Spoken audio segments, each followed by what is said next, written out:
আজকে একটা নতুন কাজ শুরু করলাম। নতুন কাজ বলতে এই জানলাটাকে একটু অন্যভাবে সাজানোর ইচ্ছা ছিল। আর যেকোনো কাজ শুরুর আগেই আমার যেরকম একটা আনন্দ হয়, আবার একটা ভয়ও লাগে। আনন্দ হয় নতুন কিছু করার আনন্দটা, আর ভয় লাগে যে স্বপ্ন তো মানুষের নিখুঁত হয়।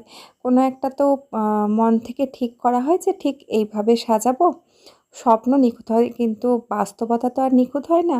তো এটাই ভয় লাগে যে আমি যেভাবে এটাকে সাজাবো ভাবছি, আদৌ সেই রূপটা দিতে পারবো কিনা, নাকি সবটাই একেবারে গোলঘাট করে রেখে দেবো আর কি, মানে ঠিকঠাক হবে না। এই ভয়টাও লাগছিল। তারপর মনে হলো যে আচ্ছা ঠিক আছে, একবার চেষ্টা তো করি, যদি না হয় তখন তো পরে দেখা যাবে, আবার তখন অন্য কিছু করার চেষ্টা করব আর কি। আসলে আমার রান্নাঘরের টাইলস থেকে শুরু করে রং সবটাই একটু ব্ল্যাকিশ টাইপের, যার জন্য বড় বড় দুটো লাইট জ্বালার পরও রান্নাঘরটাকে অন্ধকার মতো দেখায়। সেজন্য জানলার এইগুলোতে আমি এতদিন সাদা ওয়ালপেপার লাগিয়ে রেখেছিলাম।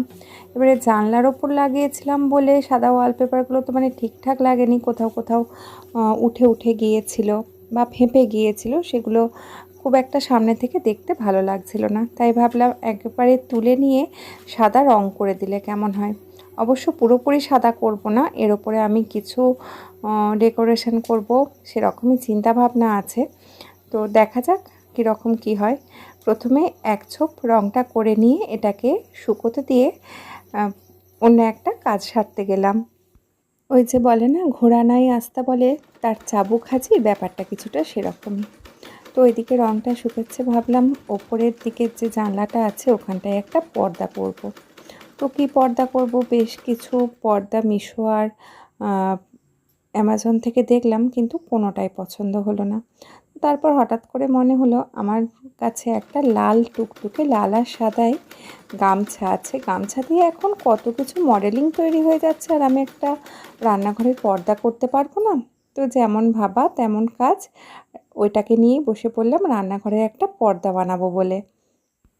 এদিকে আরেক ছোপ রং করে দেওয়ার পর জানলার এদিকটা এখন কিছুটা এরকম লাগছে। তো আগে পুরোপুরি জানলাটা সাজিয়ে নিই, তারপরে ফাইনাল লুকটা আপনাদের সঙ্গে পরে শেয়ার করব।